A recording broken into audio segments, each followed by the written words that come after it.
एक बार फिर से आप सभी का हमारे और आपके YouTube channel KCC group of education में स्वागत है। आइए, हम उस दिन पढ़ रहे थे ना क्लास 10 का रासायनिक अपक्रिया और उसके प्रकार, तो धीरे धीरे आगे बढ़ते हैं। ठीक है, उस दिन पढ़ा दिए थे, आप चयन अपक्रिया तक पढ़ा दिए थे पार्ट 2 में। अब रेडॉक्स अपक्रिया आगे है। ठीक है, कौन सी अपक्रिया? रेडॉक्स। ठीक है, ध्यान से पढ़िएगा, मन लगा के। क्लास 10 वाले जो क्लास 10 में अपनी बार गए हैं, ठीक, जो जिसका पेपर है बोर्ड वाले, वो और ध्यान से पढ़ेंगे। ठीक है, एग्जाम रिवीजन है, फास्ट रिवीजन, महामैराथन क्लास, रणभूमि, रेडॉक्स अपक्रिया। ठीक, देखो रेडॉक्स अपक्रिया कहते किसे हैं, मतलब बात समझिएगा। इसमें जो जब हमने आप अपचयन और उपचयन अपक्रिया पढ़ाई नहीं थी, वो दोनों का मिश्रण है एक। ठीक, इसमें अपचयन और उपचयन, ठीक, दोनों अपक्रिया मिली रहती है। इनका मेल जोल ही रेडॉक्स अपक्रिया नया नाम लागू कर दिया, मतलब दोनों बेस एक नया नाम लागू कर दिए, बस कुछ है नहीं। ऐसी अपक्रिया जिसमें एक अभिकारक अपचयित होता है तथा दूसरा अभिकारक उपचयित होता है। मतलब एक अभिकारक में मतलब एक अभिक्रिया होगी तो उसमें ऑक्सीजन की वृद्धि होगी, और दूसरी अपक्रिया होगी तो उसमें ऑक्सीजन की कमी होगी। ठीक, जैसे उसमें बताया था अपचयन उपचयन। ठीक, तो देखिए इसकी परिभाषा लिखते चलिएगा। ठीक, ऐसे मानिए, उसके बाद लिखिए ऐसी अभिक्रिया, ऐसी अभिक्रिया, ठीक है, ऐसी अभिक्रिया जिसमें एक अभिकारक अभिकारक अपचयित, जिसमें जिसमें एक अभिकारक अपचयित अपचयित होता है तथा दूसरा, ठीक है, दूसरा उपचयित होता है। समझाने वाला है नहीं कुछ इसमें, केवल ये है, क्या नाम है वो, परिभाषा। ढेर दिन से आप बोर्ड पे लिखे नहीं, और या छूट गया, राइटिंग बंद नहीं हो रही होगी। ठीक है, उपचयित होता है, होता है तथा दूसरा कारक अपचयित, क्या नाम है, अपचयित होता है तथा दूसरा कारक उपचयित होता है, उसे रेडॉक्स अपक्रिया कहते हैं। ठीक है, रेडॉक्स अपक्रिया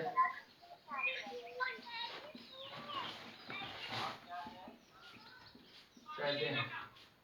बात समझा? है इसमें, है नहीं कुछ, बात समझिएगा। इमा कहा गया है ऐसी अपक्रिया जिसमें एक अभिकारक उपचयित होता है तथा दूसरा अभिकारक अपचयित होता है। बात समझा? इमा मतलब एक छोले माँ, एक अभिकारक में ऑक्सीजन की कमी हो, दूसरे अभिकारक में ऑक्सीजन की वृद्धि हो। जैसे उदाहरण, एग्जाम्पल जैसे है, देखा ZnO प्लस सी है। ठीक है, का ZnO प्लस सी, तो फॉरवर्ड रिएक्शन जब दोनों हुए तो Zn प्लस CO, ऑक्सीजन की वृद्धि बढ़े। ठीक है, ओके बाद CuO प्लस H2O, दूसरा उदाहरण CuO प्लस H2O। ठीक है, का हुआ Cu प्लस H2O। ठीक है, Cu प्लस H2O। ठीक, ऑक्सीजन की कमी बनेगा, Cu से जो रहा Cu में ऑक्सीजन की कमी हुई। ठीक है, ऑक्सीजन की कमी, ठीक, ऑक्सीजन के वृद्धि, CO में वृद्धि, बस और कुछ नहीं है। जो हम पिछले उदाहरण है अपचयन उपचयन में वही होगा। आगे देखा कहा है, ध्यान समझिए इसको, ले लीजिए अपना स्क्रीन स्क्रीन वगैरह जो है साथ में लिख लीजिएगा, नहीं बैक वैक कर लीजिएगा अपन। देखिए आगे क्या है, संक्षारण है हमारा। ठीक, क्लास 10 वाला चल रहा है तो इसमें 9th वाले जुड़ जाओ, कोई दिक्कत नहीं, फायदा ही होगा। ठीक, चैनल वैनल सब्सक्राइब कर दीजिएगा। ठीक, नहीं करोगे तो मार हो जाएगी। इतना सब बढ़िया हम लोग पढ़ा रहे हैं, उसके बाद भी अगर नहीं करोगे संचारण। ठीक, संचारण, बात समझा? मतलब जब कोई धातु जब कोई धातु अपने आसपास अम्ल आर्द्रता नमी, जब कोई धातु अपने आसपास अम्ल आर्द्रता नमी आदि के संपर्क में आती है तो नष्ट होने लगती है। क्या होने लगती है? नष्ट होने लगती है। मतलब जब कोई धातु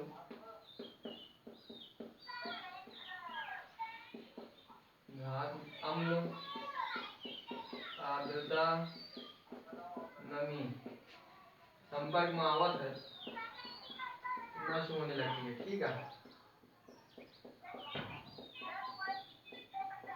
बात समझा। बोध का देखा संसारण में जब कोई वस्तु अम्ल आर्द्रता, अम्ल मतलब जैसे मान लीजिए एसिड है, ठीक, हमारा एसिड है, आर्द्रता मतलब मौसम से संबंधित है बेशक से, ठीक है, ठीक। और नमी जो हमारे ये पानी वगैरह है, पानी जहाँ जाता है जिसको नमी बनी रहती है हमेशा, पानी की सीढ़ा सीढ़ा जिसको कहते हैं हमारे गाँव में। बेहतर आर्द्रता होती है जैसे मौसम खराब है, बदरी है, या फिर क्या नाम है, एकदम मौसम ठंडा है, बारिश वगैरह का मौसम बना है, और जैसे और अम्ल जैसे हमारा ये तेजाब वगैरह हो गया, और भी जो हमारे सारे केमिकल आ गए, ठीक। इसमें अम्ल में क्या आ गए, केमिकल आ गए, ठीक। और इसमें ये नेचुरल हो गया, ठीक। और इसमें तो पानी भाइये मान लीजिए कोई लोहा वगैरह है, ठीक, लोहा या कोई भी अन्य धातु है, ठीक है। मान लीजिए कोई लोहा है, लोहे पाइप है, देखिए लोहे पाइप है, उसको हम अगर बाहर रखते हैं जब तक आएगी भैया नहीं रहेगी, जब आती है तो नई नवेली दुल्हन बनी रहती है। उसके बाद देखो, उसके बाद जब कुछ दिनों के बाद मान लीजिए हमने इस पे लाके तेजाब डाल दिया, ये लोहे की पाइप है एक मोटी सी, ठीक। अभी कुछ दिन पड़ी थी, नई नई आई भैया, अलग से छाट था इनका। उसके बाद जब हमने लाके इस पे कुछ दिन पड़ी थी, ठीक। उसके बाद मान लीजिए एक दो दिन उसके बाद हमने इसको अम्ल लाके डाल दिया, अम्ल मतलब मान लीजिए तेजाब तेजाब डाल दिया, तेजाब वैसे जहाँ पड़ती है पूरा समाप्त करती नष्ट कर देती है चीजों को, तेजाब को आसानी से नष्ट कर देगी, ठीक। पहला हो गया अम्ल। और उसके बाद आर्द्रता, आर्द्रता तो होती है मौसम से संबंध होती है, मतलब मौसम के ऊपर रहता है, मौसम जैसा रहता है उसी प्रकार जैसे मौसम रहेगा उसी प्रकार उसी के हिसाब से इस पे लोहे पर असर पड़ेगा, उसी हिसाब से मतलब नष्ट होने मतलब मूर्छा लगना, ठीक। जब मूर्छा लग जाएगा तो अपने आप ही नष्ट हो जाएगा, ठीक। तो ये सड़ने लगती है, ठीक। उसके बाद जब पानी पड़ता है, पानी में देखिए कोई भी चीज रखी हुई पानी में आराम से मूर्छा लग जाता है। जैसे साइकिल में कभी स्कूल से अरे मान लीजिए कहीं जा रहे हो, बारिश हुई, साइकिल वगैरह भीग जाती है, तो देखो कुछ देर सूखने के बाद उसमें पीले पीले मतलब रिम वगैरह जो होता है हमारा चक्का वगैरह उसमें पीला पीला आ जाता है, मूर्छा मूर्छे का निशान आ जाता है, ठीक, जंग का निशान, ठीक। तो वही है हमारा संसारण, मतलब जब कोई धातु अम्ल परिभाषित रूप से कहेंगे, जब कोई अम्ल जब कोई सॉरी जब कोई धातु अम्ल आर्द्रता नमी के संपर्क में आती है तो वह नष्ट होने लगती है, तो उसे क्या कहते हैं, संक्षारण कहते हैं। और भाई कुछ नहीं, जैसे उदाहरण है, उदाहरण जैसे मान लीजिए है कोई लोहे के ऊपर जंग लगना, लिख लेना बना, इतना तो जानते ही होंगे। जैसे मान लीजिए जैसे किसी चीज जिस चीज में जंग लगी है, जिस चीज पानी वगैरह और आर्द्रता नमी से नष्ट हो, जान लीजिए वो क्या नाम है, उसमें संक्षारण हो रही है, संक्षारण की क्रिया हो रही है, ठीक। जैसे मान लीजिए पहला लोहे के ऊपर जंग लगना, ठीक है, लोहे के ऊपर जंग लगना, ठीक, लोहे के ऊपर जंग लगना, एक तो ये हो गया। अब मान लीजिए चांदी के ऊपर काली परत चढ़ना, देखो कभी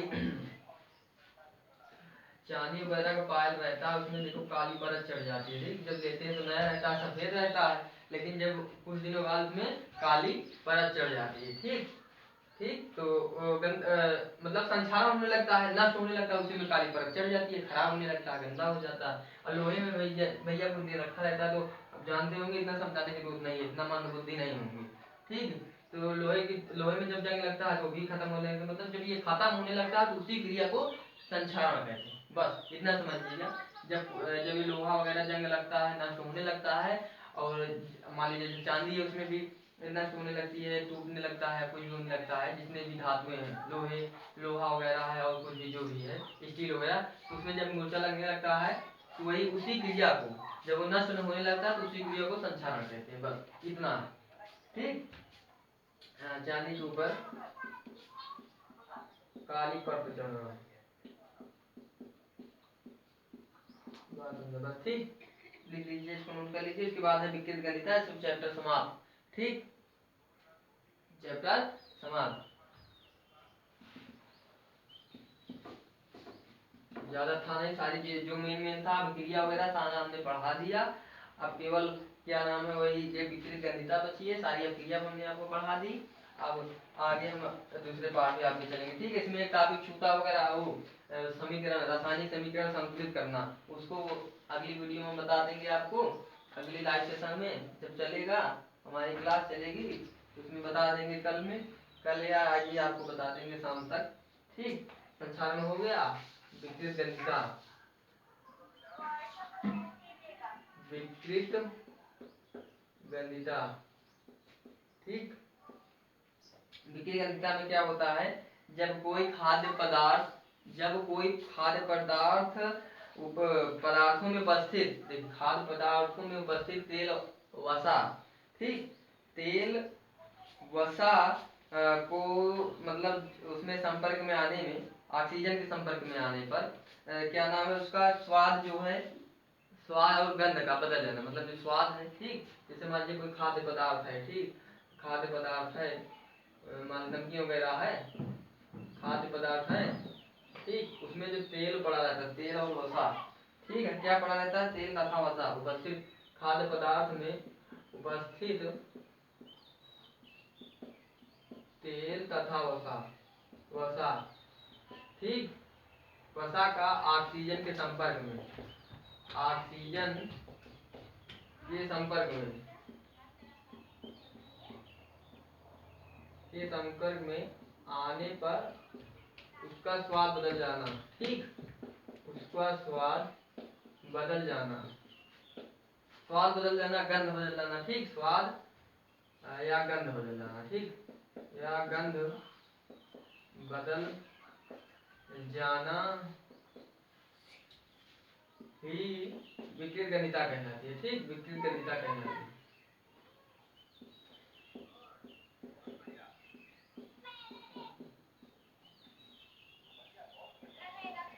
समझे?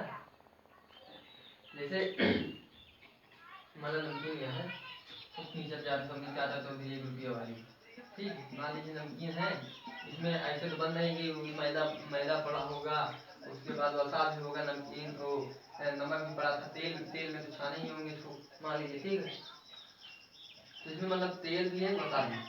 जब हम इसको देखो, नमकीन जब देखो ढेर दिन बहुत दिन पुरानी हो जाती है, तो उसका स्वाद और गंध ऑटोमेटिक अपने आप बदल जाता है, ठीक, तो ज्यादा देर तक हम इसको ऑक्सीजन के संपर्क में नहीं रख सकते। अब तो आप सबके दिमाग में आ रहा हो, मान लीजिए बड़ी वाली पैकेट लाते हैं नमकीन का, ठीक है, उसको खोल देते हैं, खाते भी हैं, उसी में से खाते हैं, फिर उसको रख देते हैं बंद करके, उसमें तो स्वाद नहीं बदलता। तो भैया 2 ही 4 दिन में उसको समाप्त कर देते हो खाकर, नहीं तो उसको साल में रखे रहोगे, कहोगे भैया इसका हम देखेंगे क्या नाम है, गंध बदलेगा, साल में रख के देखो, नहीं 1 महीना रख के देखो, गंध और स्वाद अपने आप बदल जाएगा, आपको पता चल जाएगा। मतलब ज्यादा दिन तक या ज्यादा देरी तक, ठीक, ऑक्सीजन से क्रिया ना कर पाए खाद्य पदार्थ में जो उपस्थित तेल और वसा होता है, ठीक, जो तेल और वसा होता है वो क्या नाम है, ऑक्सीजन के संपर्क में ना आ पाए, ऑक्सीजन से क्रिया ना कर पाए, ठीक, तो वही हमारा क्या कहलाता है, विकृत गणिका। ठीक, जब ऑक्सीजन, विकृत गणिका क्या होती है, जब कोई पूछे भैया का विकृत गणिका का होता है, ठीक, अगले दिन 10वीं तो पहुंच गया, नेता बना, विकृत गणिका दिन बताए थे का हो, पहले पार्ट गया, पहले चैप्टर में, तो कहते आज चौड़िया मोछट आएगी, खाद्य पदार्थों में, मतलब जब कहता खाए बकायदे समझाया जाए, ठीक, खाद्य पदार्थों में उपस्थित तेल तथा वसा का ऑक्सीजन के संपर्क में आ जाने से उसका स्वाद तथा गंध बदल जाना ही विकृत गणिका कहलाती है।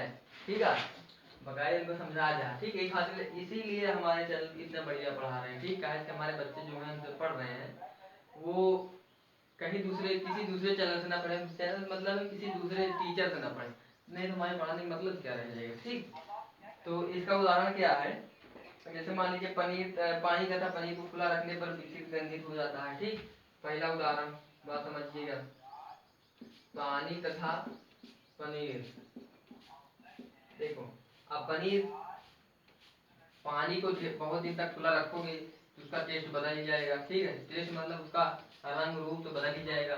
ठीक, उसके बाद पनीर को अगर फ्रिज में नहीं रखोगे, पनीर को अगर फ्रिज में रखो तो उसका स्वाद ऑटोमेटिक ही बदल जाएगा भाई। पनीर जब तक ये इसका पनीर का और फ्रिज का संबंध जो है, ये पानी की जो पानी और मछली का जो संबंध होता है ना, मछली और पानी का, उसी तरीका का भैया ये पनीर जो है अगर ये फ्रिज को नहीं पाएगी अपना दम तोड़ देगी। ठीक, तो ये खराब हो जाएगी, फिर ऑक्सीजन के संपर्क में आ जाएगी ज़्यादा देर तक। वैसे तो ज़्यादा देर तक मतलब है कि 2-4 दिन नहीं रख सकते इसको, नहीं तो खराब हो जाएगी पनीर। ठीक, उसके बाद और सारी चीज़ें हैं। ठीक, मान लीजिए ये भी है और अपनी किताब में पढ़ लेना उदाहरण। इसके रोकने के उपाय बता रहे हैं। ठीक, इसको रोकने के उपाय ध्यान से देखिएगा, पेपर में इसको ये आता है, ये आएगा जितना हम आपको बताते चल रहे हैं उतना ही आएगा। विकृत गणिता आएगा, कहेगा विकृत गणिता को समझाइए। ठीक, तो विकृत गणिता समझाइए मतलब आप इसकी परिभाषा लिखेंगे जो हमने बताया है। खाद्य पदार्थों में उपस्थित जल तथा वसा ऑक्सीजन के संपर्क में आने से क्या नाम है उनका स्वाद तथा गंध बदल जाता है, वो विकृत गंधित हो जाते हैं। इसी को विकृत गणिता कहेंगे। ठीक है, उसके बाद उदाहरण आपका रहेगा पानी तथा पनीर का विकृत हो जाना, विकृत गंधित हो जाना। ठीक, उसके बाद रोकने के उपाय, रोकने के उपाय। ठीक, बात समझिएगा, रोकने के उपाय। और रोकने के उपाय में क्या होगा, खाद्य पदार्थों को वायुरोधी पात्र में रखना। ठीक, मतलब खाने वाले पदार्थों को खाद्य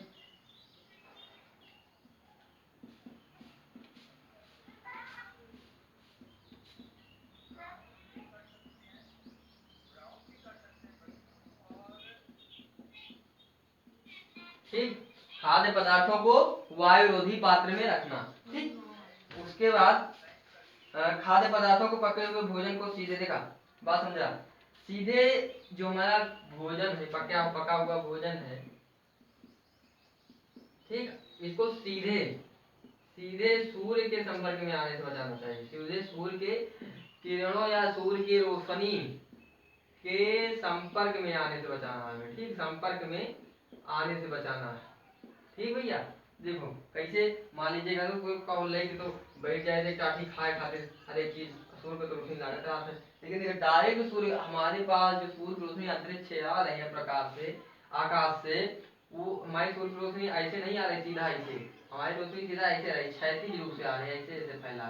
ठीक, ऐसे ऐसे जा रही है, नहीं अगर सीधा आए ना तो सब कुछ नष्ट हो जाए। ठीक, ओजोन परत, इसीलिए तो ओजोन परत का काम यही है, इसको क्या नाम, सूर्य की किरणों को कंट्रोल करना, नहीं तो सीधी आ जाए तो आदमी समझने लगेंगे।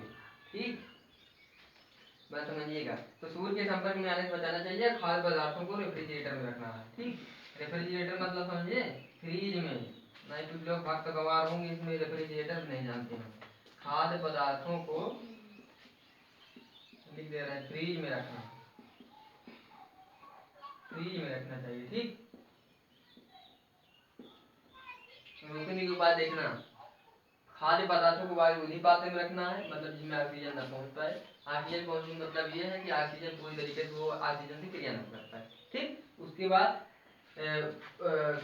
भोजन को, ठीक, भोजन को, पके हुए भोजन को सीधे सूर्य की रोशनी के संपर्क में नहीं लाना है। ठीक है, किसके, सूर्य के रोशनी के संपर्क में नहीं लाना है। किसके संपर्क में नहीं लाना, सूर्य के रोशनी के संपर्क में सीधे।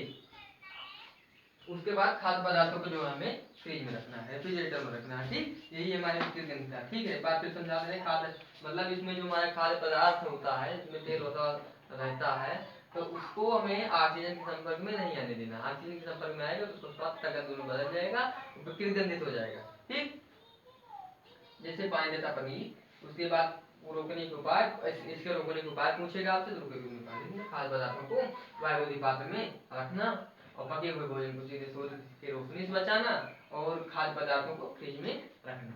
ठीक, अब लिख लीजिए इसको, या फिर चार्ट वगैरह जो मारना हो मार लीजिए अपना। अब देखिए आगे हमारा एक है श्याम सूरत फोटोग्राफी।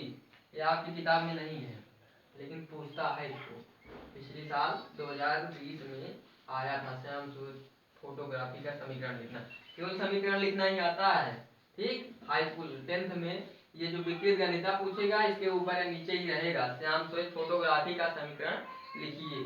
ठीक है, तो लिखना भैया श्याम सूरत फोटोग्राफी समीकरण बता दे रहे हैं आपको। ज्यादा से ज्यादा चैनल को सब्सक्राइब नहीं किया तो मार हो जाएगी, मुझे बता दे रहे हैं, घुस के मारेंगे मोबाइल को तुम लोगों को। तो देखता है वीडियो, लाइक नहीं करता, सब्सक्राइब नहीं करता, उसको कह रहे हैं। ठीक, यूनियन की कोई बात नहीं। देखिए श्याम सूरत फोटोग्राफी, श्याम, इसी के आधार पर जो आपकी फोटो खींची जाती है, इसी के यही रिएक्शन होता है तब आपकी फोटो निकलती है। ठीक है, श्याम सोयल फोटोग्राफी 2 नंबर का आवत है, ज़्यादा नहीं आवत लेकिन ठीक है। देखिए एजी 2AgCl, ठीक 2AgCl, ठीक। अब देखिए फॉरवर्ड रिएक्शन हो जाएगा, प्रकाश के उपस्थिति में होती है क्रिया। ठीक, प्रकाश की उपस्थिति में, ऊपर लिख दे रहे हैं प्रकाश। ठीक, तो 2Ag प्लस 2Cl में टूट जाएगी। ठीक, सॉरी 2 में Cl2 में टूट जाएगी। ठीक है, और उसके बाद अगली है 2AgBr, 2AgBr, ठीक 2AgBr, ठीक। ये भी प्रकाश की क्रिया में संपन्न होती है। ठीक, तो हो जाएगा रिएक्शन के बाद क्या हो जाएगा 2Ag प्लस Br2, ठीक। क्या हो जाएगा 2Ag plus Br2। Shyam soil photography आपसे पूछेगा, 2 नंबर का क्वेश्चन आता है, लिख देना, इसे लिख देना श्याम सोयल फोटोग्राफी, जो प्रश्न उत्तर संख्या होगा लिखना, प्रश्न उत्तर संख्या इतना श्याम सोयल फोटोग्राफी ऊपर लिखना। उसके बाद लिख देना 2AgCl, ठीक। फॉरवर्ड रिएक्शन ये ऊपर लिख देना प्रकाश, फिर लिख देना 2Ag प्लस Cl2, फिर उसके नीचे लिख देना 2AgBr, फॉरवर्ड रिएक्शन ऊपर प्रकाश 2Ag प्लस Br2, ठीक। ये हमेशा प्रकाश लिखना है, बोला प्रकाश की उपस्थिति में संपन्न होती है। ठीक है, ठीक। तो आशा करते हैं आपको समझ में आया होगा। ज़्यादा से ज़्यादा वीडियो को लाइक शेयर सब्सक्राइब चैनल को जरूर करिएगा। ठीक है, जो नहीं समझ में आया होगा बताइएगा, कमेंट कीजिएगा, करेंगे। ठीक, धन्यवाद।